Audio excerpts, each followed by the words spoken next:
This year, our budgets in Idaho grew 1.7%. And at the same time, we had historic input to our schools, right? We can do it all working together. We've cut taxes.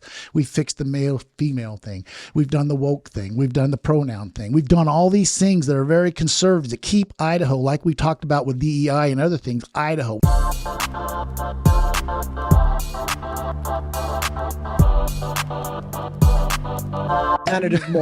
Representative Moyle, how are you? I'm doing very well. Good, good. So it's Monday. Voting is Tuesday. Oh my gosh, you'll be glad when it's over. I bet you will. Talk to me about this because I had Representative Winder in here. He is, man, really, you and he have gone through the largest smear campaigns that I mean, even people as high as I was speaking with Secretary of State McGrain talking about how it's unprecedented, the amount of misleading, false, well, misleading as he has to be fair, misleading depending on who you are, but not truthful. Right, not truthful is a better way to do it. But the amount of energy that has gone into disrupting this election cycle, just the primaries, is unbelievable. And it's not money even from Idaho. You want to have Idahoans arguing with Idahoans, that's fine. But this is money coming from out of state, people that don't live in Idaho. They're not moving to Idaho. They don't care about Idaho. They're interested in screwing things up. No, and they're using a playbook they've used in other states, right? Look at California, Oregon, Washington, Colorado. They come in, they pick a few targets, they spend hundreds and hundreds of thousands of dollars lying, misconstruing the facts. Does that sound better? Misconstruing? Whatever. Not telling the truth, basically, and trying to change the outcome of elections because they have an ultimate goal of controlling the state. The guys against us, well, me in particular, you know, they want to legalize drugs. They're drug pushers on one side and the left on the other. I've got both sides attacking me. The sad part is, though, you know, how do you counter all the lies? How do you convince people that are moving here and haven't been here very long that what these guys are trying to accomplish and trying to do is the same thing they did to them in a lot of cases from the states they came from? And it's concerning to me. If they can pull this off, this election, and take out the speaker, pro tem, whatever, nobody's safe in the legislature because they'll come in and say, thou shalt do this, or we're going to do to you what we did to them. And it's pretty scary having this outside money come in and have this kind of influence. Hopefully the good Idahoans that are here will see through the lies and deceit.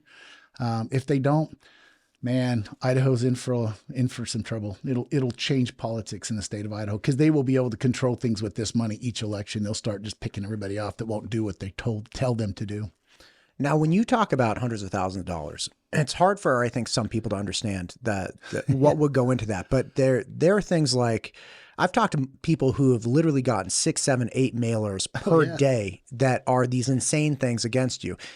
And if you send out 8 mailers within a day, that literally can be, you're looking between $5,000 and $10,000 per mailer. So you're looking at, I mean, $50,000 easy right there.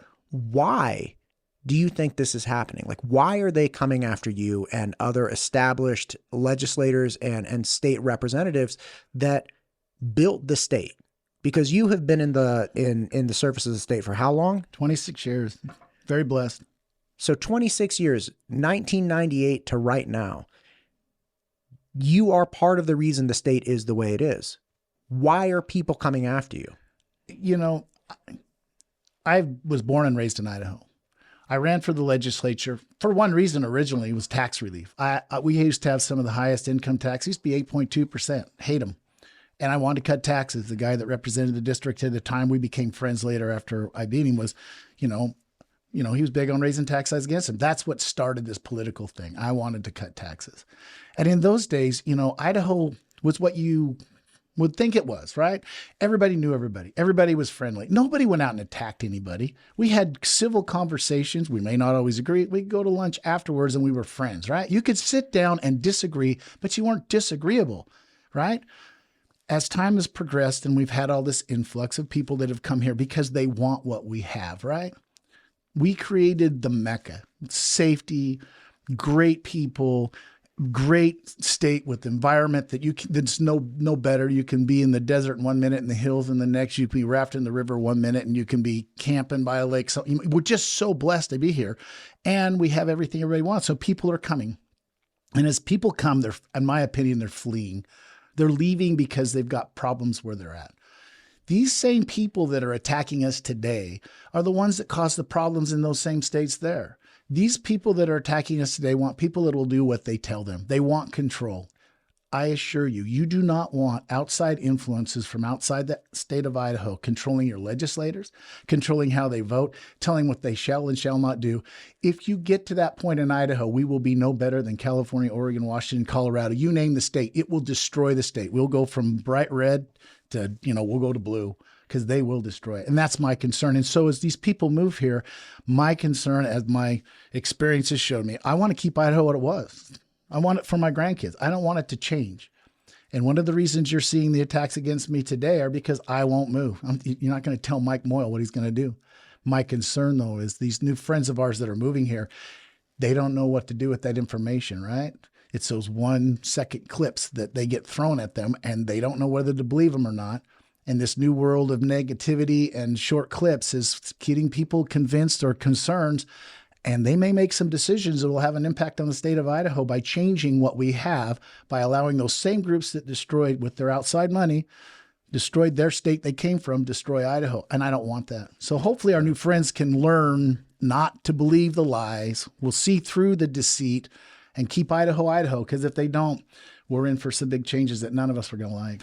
Yeah, a couple things that I really want to point out. One, you're not sitting in front of me advocating for one policy or another policy. You're merely saying, let's have Idahoans argue with Idahoans, right? If you and I want to disagree, if you and I see things differently, we can sit down, we can go after it. But if one of us starts getting persuaded by somebody in Texas or somebody in North Carolina, that's not going to be good for anyone, because now we're not able to solve our own problems.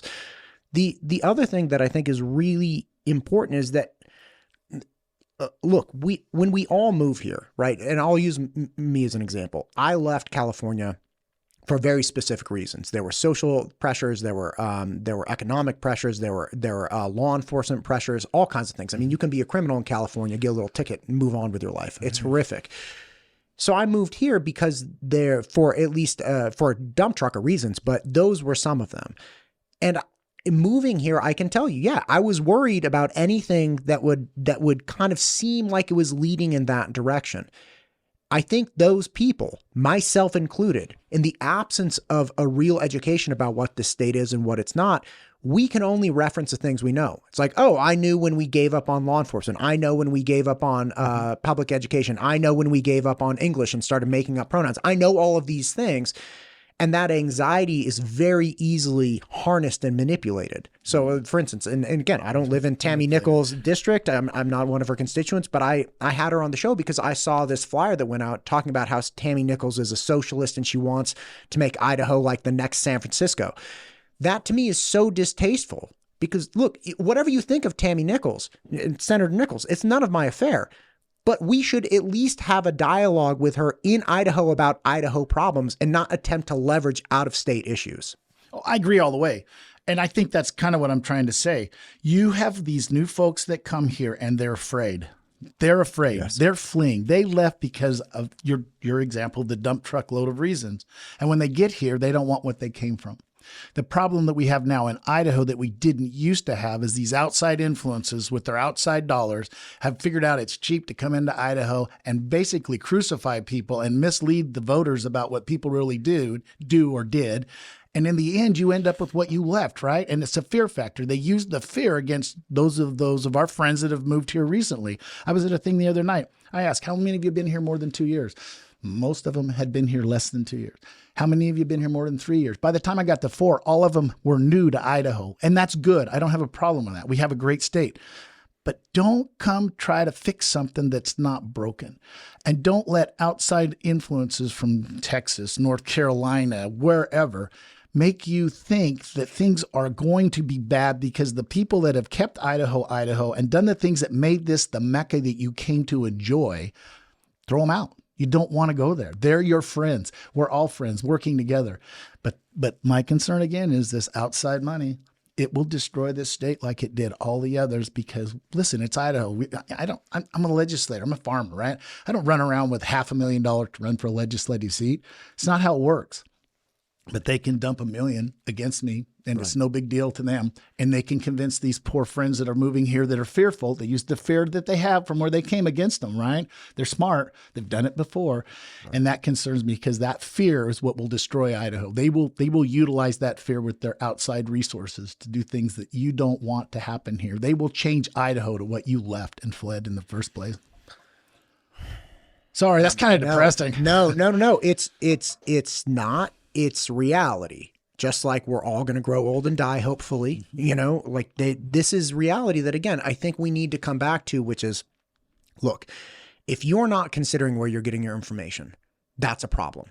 Okay. If you get attack ads and stuff and you're persuaded by them in a meaningful manner, or they make you question things about what you say, somebody had already voted for you previously, and they're like, I don't know this time, based on what? Now, one thing in particular that I find very respectable and amazing about the state of Idaho and things you've been doing, this Moyle against the United States, right? The state of Idaho has taken a position on abortion. Love it or hate it, the state of Idaho has done something. And by the way, if people don't like that, that's fine. There are processes where they can let you know, they can call you, we can change it, whatever it is. But that's the position.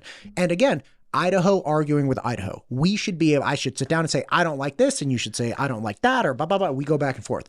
But the United States started coming against Idaho saying, hey, you have now done something that we don't like, even though you have the legal right to do it. And you and Representative Winder said, no. We're not taking that. Tell me about this. Well, yeah, it's Moyle versus the U.S. and everybody thinks it's about abortion, and it started that way. But the underlying facts, it's really about states' rights. It's about the 10th Amendment. It's about federalism. It's about whether Idahoans want to determine what they want to do about abortion. I would much rather have Idahoans decide versus the federal government say thou shalt. It's that same principle of freedom and let the states do their thing. When our country was started, it was kind of like a pyramid. God came first, and then the individual and the families, then the state, and then the federal government, right? Now it's backwards. Now you got the federal government telling you everything you can and can't do. And that's what that case is about. It's about saying we as a state have the right to self-determination. We get to decide what we're going to do. Whatever that is, we'll fight that amongst ourselves in Idaho, but we're not going to say or allow you to come in here and say you shall do it this way because you took our money or because we tell you or because of any other reason. We will decide. It's a 10th Amendment right. And it's interesting having the opportunity to sit before the Supreme Court and watch what happens back there. Trust me, my friends, we are so blessed to live in Idaho. I spent the day walking around D.C. and, spent some time with some of the representatives and going through. We are so blessed to have what we have. You can call me on the phone and generally I'll pick up, right? Or leave me a message. I'll get back to you. Watching what's going on back there is scary. Our country's got some big issues, and I would much rather get that pyramid switch back around where God comes first and put the states above the federal government where they should be and let the states decide what they want to do. Wherever you're at on the issue, don't care. Let the state be the boss. Let the state have those discussions. And by the way, we need to limit this outside money coming in on that issue too. We don't need them coming here to tell us what we're going to do either. We need to decide as Idahoans, self-determination. It's the 10th Amendment. We need it. It's the federalism. Us, Idaho, we decide. And I agree with you 100% on that. And again, wherever you are on the issue. Doesn't matter the issue, it's about the state. Right. Self-determination and self-reliance and recognizing that we should be able to design our communities as we see fit. That's the founding fathers' original principle, right? It was the states and the church. I mean, that's what it was. It was never set up for the federal government to be the boss over everything and do everything. And you've seen what's happened now that the federal government's taken over everything, right? It's not good. They come in here and tell us what we can do with our water. They come in here and tell us they try to control everything we do. And they do it, by the way, and I'm going to sideboard on you here. They do it, by the way. I got nowhere else to be. You talk about whatever you want. I got to go plant some corn. We get in here and knock on some doors. But they do it. They do it through the rule process. Think about Obama. Think about Biden. They didn't pass anything. It's all done through rules, right? Put it in the registry. It's the law of the land. Idaho, I don't know how many of you know that. It's one of the big things that I've accomplished as Speaker is now in Idaho, we pass a bill. The executive branch puts in a rule to enforce that bill. They put in a rule to enforce that law. Well, in the federal government, they do it and it just happens. In Idaho now, because of some things that we've accomplished the last 2 years, now when the executive branch puts a rule in to enforce a law, the legislature, both the Senate and the House, have to approve that like any other law. Before that, it wasn't the case. So in Idaho, we're trying to prevent what's happened at the federal level where you've got these kings that are president of the United States doing everything through executive fiat, and make sure that the executive and the legislative branch are working together so they don't get out of control, so they don't rule in the state of Idaho like is happening nationally when they use the rule process. Sorry I digressed on you, but I think that's important that people realize.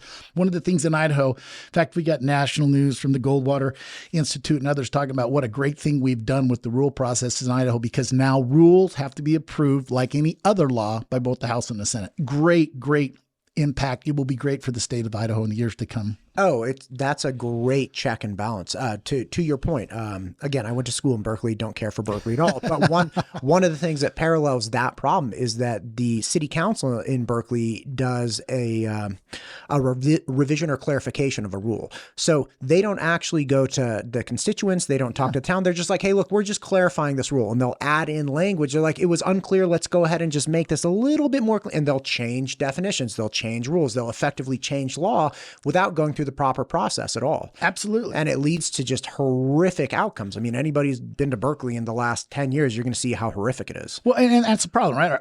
We got the executive, the legislative, the judicial, right? These set the executive, the legislature sets the policy. We write the bills, we pass the laws, the executive executes them. And the judiciary is it's the umpire. They call the balls and strikes. We've gotten to the part of our country where the judiciary is starting to make laws, which is a problem. The executive is making laws through the rule process, which is a problem. And in Idaho, one of the things that I've tried to do, want to continue to make sure we make clear, is that that those separations are there, because without the separations, this whole house of cards falls apart. You've got to have the check and balance that each one provides against the other. Speaking of federal overreach, talk to me about Title IX, because Title IX is going to be the next big thing that, again, they're trying to do an end run on getting a specific policy or essentially an attack on culture, in my opinion, pushed through without any debate, because they're like, hey, look, we're just going to clarify or add to this thing. And by the way, that's going to affect everyone over here. What they're doing there, and Idaho was the leader on this when we said, hey, guys, you're not going to play in the women's sports, right? We stepped out and said, we were the first state. We made it clear. No, there's a separation again, right? The federally, though, and that goes back to the rule process, right, with Title IX. They're not doing it through a statute. They're going to do it through a rule, and they're going to shove it down your throat. And they're going to, they're going to ruin what was a good program that allowed women the opportunity to participate. It will destroy the whole program. And so I hope that somehow federally we can push back. Idaho has pushed back already on when we did, but the outcome is not good, right? It's this woke stuff that's being shoved down our throats. In Idaho, we've pushed back a lot on that, right? We did the bill, Title IX. We've done some stuff this year on the pronouns, something you mentioned earlier. We defined male and female, so it's not a big issue. We've given counselors the ability to have conscience so that they're not forced to do anything. So in Idaho, we're pushing back on that stuff. We're doing what we can to protect Idaho citizens from that, in my opinion, woke agenda that will destroy the state if it gets in here. Federally, though, it goes back to what I was talking about with the Moyle versus the U.S. Yes. They're trying to shove it down our throat at the top. That's why that lawsuit's so important, and what comes out of that, to make sure that the states, as long as the court rules that the states have that authority to make those self-determination, we'll be all right. If they don't, we are in trouble, because it will all come from the top down. Back to that pyramid example. Right. It's gone backwards on it. Now, you mentioned earlier, just in passing, that the nature of the strings that attach the states to the federal government, one of those is funding. And Title IX is at the heart of that, which is essentially, hey, look, any educational entity that's going to get funding has to have equal opportunity or equal funding going to male and female. If it comes to pass that Idaho doesn't budge and the federal government doesn't budge, there is a possibility that we would lose federal funding to our education programs. For the last couple of years, we've talked about that, about what happens when those federal funds go away. And we've asked in our budget process, and we can talk about the budget process and what we've done the last 2 years, which has been great. But we've tried to prepare ourselves to be in a position with, if we lose those funds, it doesn't matter, that we can get by without them. In fact, there's been a push the last 2 years to just not take them. The Title IX, though, that all ties back to Moyle. One of the things that was brought up by some of the justices in that hearing was So, and they were asking the federal government this. So you're saying, basically, I'm paraphrasing, that if they take your money, that you have control and primacy over everything they do. So if you send them a dollar bill, now you control everything they can do. That will be the interesting part to see if the court rules on that. Because if we get to a point where they can use this leverage to manipulate it, to leverage us to, it's not right. If they can use that money to force you to do something, then we need to end doing that. And there's talk about getting there. But I hope that the court goes back and says, no, just because you sent them a dollar bill doesn't mean you can force them to do something. But this is at the heart of form manipulation, isn't it? Like from a broader standpoint. And again, I don't mean to go off on a tangent either, but the nature of our especially higher education system has become, hey, look, we're getting grants from these organizations, we make budgets, and we make we incur obligations based on these grants and funds coming in, and then all of a sudden you realize the university system is beholden to these funding sources. But they're not asking who's controlling the funding sources. It's this organization or this foundation, and then it becomes, hey, you better do this thing or we're taking this money away, and you can't operate the way you are now unless you do what we want to say. So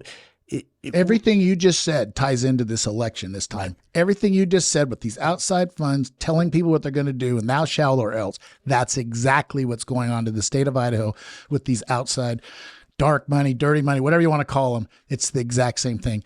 And it concerns me. And then when we're talking, I'll switch back and talk a little about those universities. One of the problems that I have is the way they hide things in their budgets, right? And the way they use code words to not talk about things like DEI. That's one of the things I want to address if I get back in there next year. I want to talk about some of this stuff that's being done under the cover of dark in those universities. Explain DEI. Explain this to people. Diversity, equity, and inclusion. And I actually think it's I almost think it's opposite of what they're telling you it is. I think what they're doing is making us go into our separate corners. I think they're forcing, they're not diversifying people. I think they're forcing them apart. Think about a couple of years ago when the universities were having graduation parties for Hispanics and for Blacks and for different groups. Sure. And at the same time, if you were of another group, you were a bad person. In fact, I wrote a letter on that, caught a lot of heat because I said they should all be equal. Means equal. I don't care what color skin is. I don't care where you came from, what you do, how you speak. We're all the same. But when you start going down this DEI stuff, you're trying to separate people. You're trying to make some people more special than others. And there is where you end up with a big problem eventually, and you'll end up with splitting this country even more than it is. So we got to get to the bottom of that. Everybody should be treated equally. Everybody.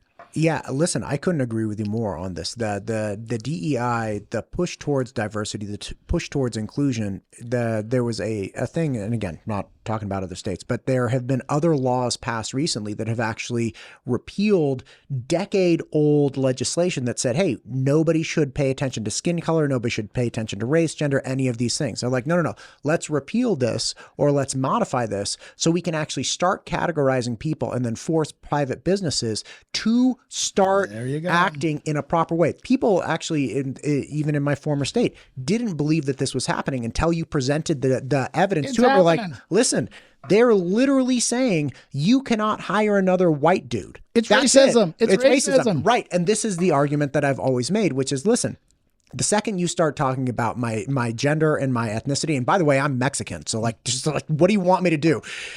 They're like, well, you have white privilege. I'm like, I don't have as much white privilege as you think. And the response, of course, is, well, you're white passing. I was like, oh God, just stop, right? But the point is, once you start, I love that one. White passing. I'm like, what the hell is that? Not in the summer. I get real dark. Anyway, so the point is, it's a thing where they're really reinstating through compassion and equity, reinstating racism, which will not work. They're dividing us. They're dividing us all the way. Right. I remember doing an interview when that was happening, and the reporter handed me she said, well, this is what this party was about. And it had the different groups, right? And the last one had to do with one of the groups. And I took a pen and I scratched out everywhere it had that word, and I put the word white. Right. I said, is that racist? And she says, yes. I said, why wasn't it racist when it had the other name? Right. DEI is just a way to divide us more in this country, and it's a bad thing. We got to get control of it. And you will see some more on that this year in the legislature if I'm back, because it's got to be stopped, because it's just all these little bites, right? The left is really good at this. Those of us on the right, we always want to swing for the fence, right? We're going to hit the home run. We want a bill that has everything in it. And then we end up getting nothing because we we swung for the fence, right? Right. Instead of taking the base hits. The left on the other side, these liberals are really smart. They eat the elephant one bite at a time. One bite at a time. DEI is a prime example. One bite at a time, one bite at a time. Title IX, one bite at a time, one bite at a time. These elections, one guy at a time, one candidate, one gal, whatever, one at a time. It's the same. And on the other side, we're upset and we're trying to stand our ground and we want to push back and we get all this negative stuff and we believe it. And then we make it worse. They get another bite of the apple. Right. Let's come back to the universities. How would it be a better idea to step away from accepting outside funding if there are going to be strings attached? Well, I think it's not just universities, right? If there's strings, one of my concerns is the money in the education in K-12. You know, some of the strings that are attached get to a point that's not worth taking the money. It's the same with roads sometimes. Some of the money has so much strings attached that you're like, we'd really be better off not taking the money and just build the road. So it's not just there. And that's why I said what I did. There's been talk about how and it started actually under Butch Otter. He started getting a plan of how do you get rid of all the federal money and keep surviving. If you remember when he was, well, you weren't here, but he was governor when the Great Recession came. We cut budgets almost, 30% across the state. Nobody felt any pain. We were able to do that. And I think that there's others in the legislature that are looking at the same concern saying, hey, we got a problem coming. We got to be prepared that if it gets to that point, we can just say no, right? We're done. Right. And that ties back into the Moyle versus U.S. That ties back to everything that's being shoved down our throat from the federal government. You know, the old adage of nullification. You're going to get to a point where you're just going to say, I hope that Idahoans can unite and say some of this stuff is not what we want in Idaho. We're not going to do it. Right. No. Right. But you've got to have everybody on the same team. And my concern is right now we have so many people moving here and they're being manipulated by out-of-state dollars that they may make decisions that they don't understand the consequences of because of fear. Right. Right. And again, I can relate to that anxiety, but it's, part of the reason why I do this is to be educated, to educate myself and help other people hear directly from it. So speaking of education, K through 12, we were ranked recently like the best bang for your buck as far as education dollars in the United States, because Idaho in general does not, I think we're like 48th on education spending, but we're middle of the pack, or not even middle. I think it was like 15th. We're higher up. Yeah. We're closer to the top, and we're not spending that much money. Now, people have been working really hard to make this happen. We obviously had the education bill that allowed, took some of the pressure for maintenance and whatnot off of facilities. Bill of mine. Right. So why don't, if you wouldn't mind, give the details on this, because this was a big thing. You have these old 100-year buildings that are trying to be maintained to teach, calculus or something. It's a little difficult. Well, when it comes to schools in Idaho, the state of Idaho, we help pay for it. But when it comes to the buildings, it's done at the local level. And some schools do a better job than others. Some districts do better, and some communities support a new building. Some don't. In West Ada and in Middleton, you've seen the dynamics where they pass some, they don't pass some, they take care of it. So one of my concerns has always been the buildings. How do we help take care of the buildings so those kids are in a good learning mood? We've got great teachers. Hence the reason we get a good bang for our buck out of education, but we need to do more there and encourage them. And there's more that we can do to help them. Right. But one of the big problems has always been the buildings. So this year, what we said was, all right, and we did a bill last year, 292, where we provided some property tax relief. And we actually sent money back to the districts that they could use to fix buildings or build buildings. That started last year. This year, we took it to the next step. We provided $1 billion to every school district based on children that are attending. I know there's some people that are concerned about that, but there's no reason to send money to a school if there's a kid not being there. That'll be where the kids are attending. We also provided some income tax relief. We're now flat tax in Idaho. We're down to 5.695, and the first 5,000 or so is exempt from taxation. We're working on that angle. So we fixed some of the income stuff. We threw a bunch of money at schools. We provided another $75 million for property tax relief on the school building side. So if they don't have issues, they can use that for buildings too, to try to encourage fixing up these 100-year-old buildings if they need it. But in other places like West Ada or Middleton, where they need a new building, to give them the revenue or the resources to build those buildings they need without going back to the property taxpayer and asking for those money.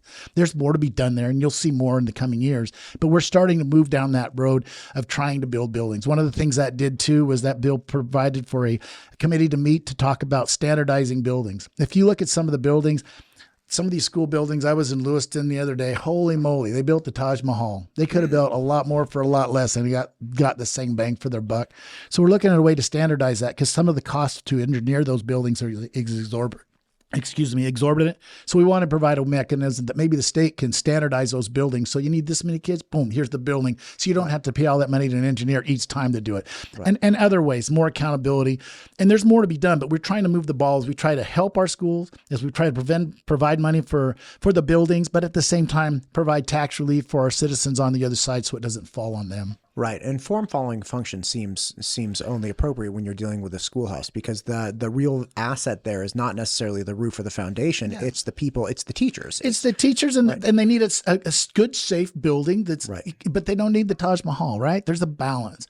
And so now we'll get there, and we're working together, which is a good thing, right? Listen, most of our budget goes to education, over 60%. We support education. We always have, and we'll do all we can to help educate. It's the most important thing we can do.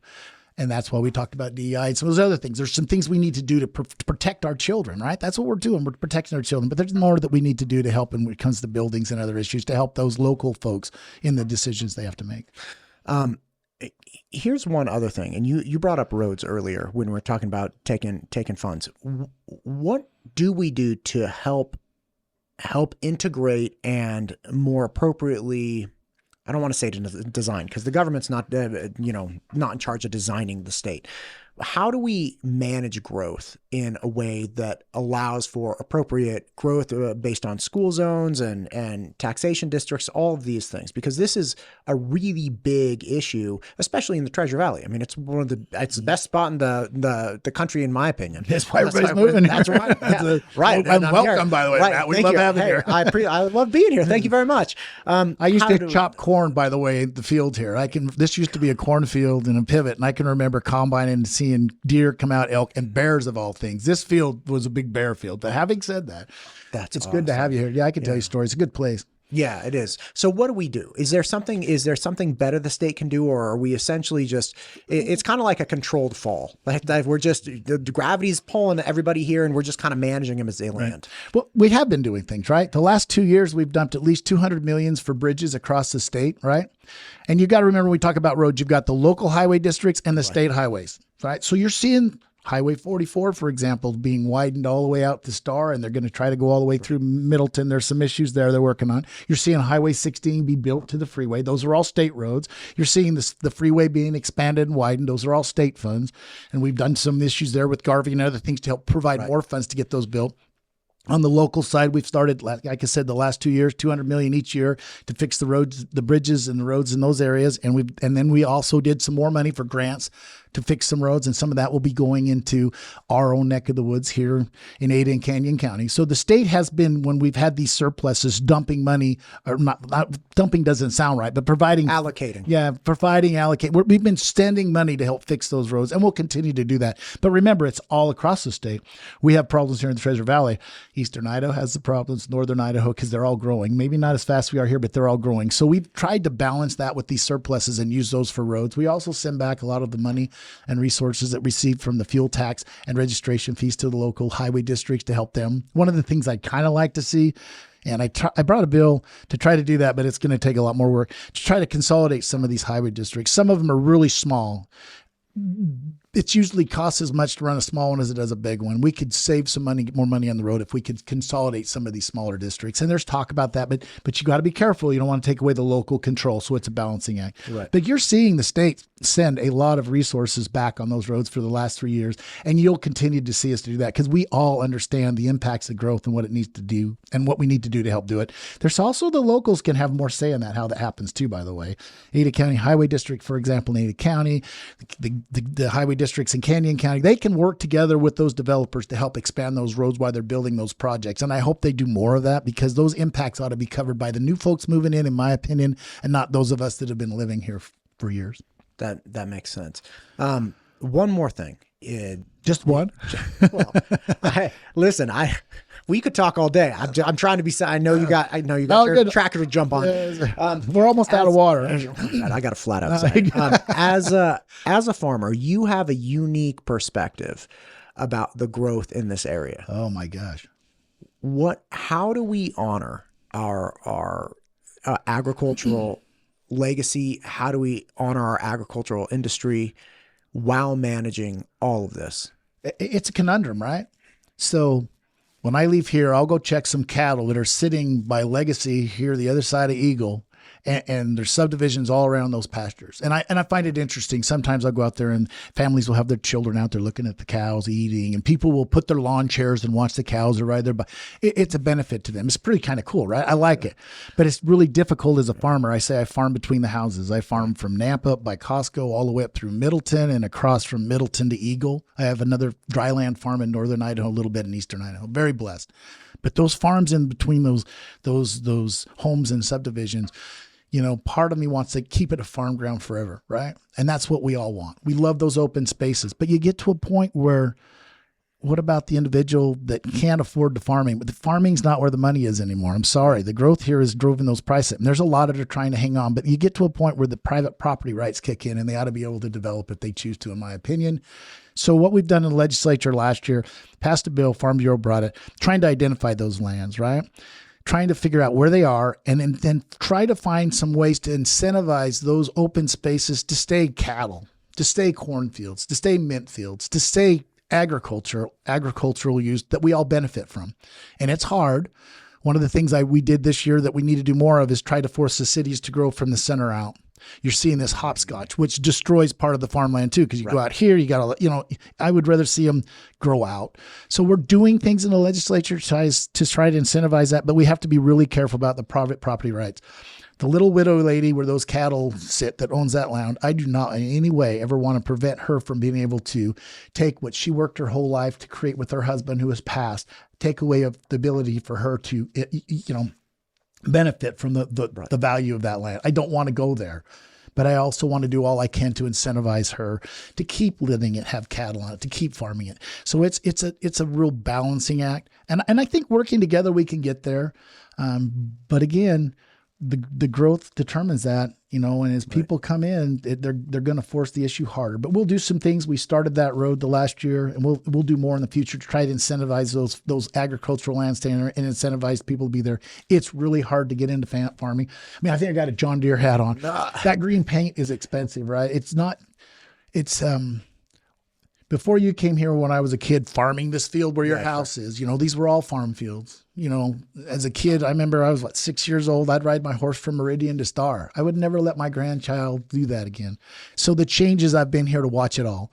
But I also want to do the best I can to keep that lifestyle, to keep Idaho. I always say, keep Idaho, Idaho. I grew up here. I want to keep it what it was.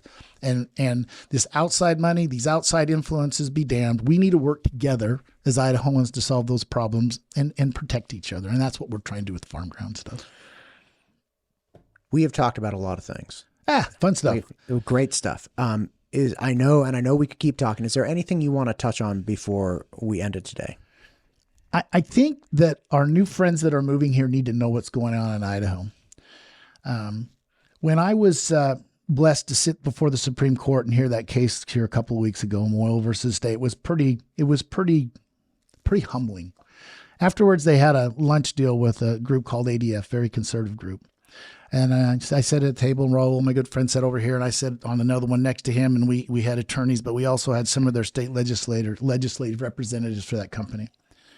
And we sat down, and they said, arguably, Mr. Moyle, they called me Speaker Moyle. I like to be called Mike, whatever. They said, you're the most, arguably one of the most, if not the most conservative speaker in the nation. And they started rattling off all the things we've done. One of the things we haven't touched on was how we have changed the process under my leadership as speaker and how we do budgets.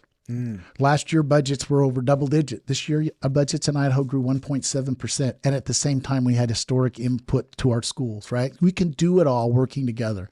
We've cut taxes. We've fixed the male-female thing. We've done the woke thing. We've done the pronoun thing. We've done all these things that are very conservative to keep Idaho, like we talked about with DEI and other things, Idaho. We don't want those inside influences changing what we have. And the concern that I have going forward is that the people moving here don't believe the lies, that they understand that we have done a good job. And if I'm reelected, we're going to continue to keep Idaho. We're going to continue to move the dial to protect us from those outside influences. So I just encourage people, don't fall for the lies being sent at them by out-of-state money, both from the left and the right. These guys, I call them drug pushers because that's what they want. And if you think legalizing drugs in Idaho is going to help anything, you're wrong. It will make it worse. Just look at the states around us that have. Yeah, no kidding. Well, thank you for what you're doing, sir. Oh, thank you for having me, man. And thanks for putting off with my ADHD all over the place stuff, man. It's crazy. It's good. Trust me, you're nothing compared to me. I gotta keep the lid on it real tight here. I can't do it sometimes. I apologize. You saw me. I love ducking and diving, but you know, we are so blessed, and we are so blessed to have what we have. And let's work together to save it. I don't want to lose it. Right. Well, again, thank you for running the campaign. Thank you for the efforts you've put in for almost your 3 decades. Thanks for the visit. Thanks for making this place what it is. That's a cool place. Yeah, it's awesome. Yeah. And now we're going to talk about what this field. We'll talk about some stuff. I'll tell you some stories. All right. Thank you, sir. You're welcome. Thank you. MTU Studios is the proud producer for the Ada County Sheriff Podcast, the Idaho Wildlife Federation Podcast, the State Representative Ted Hill Podcast, the Idaho State PTA Podcast, and many more. If you or your organization is thinking about starting a podcast, MTU Studios would love to help. Just check out mtustudios.com.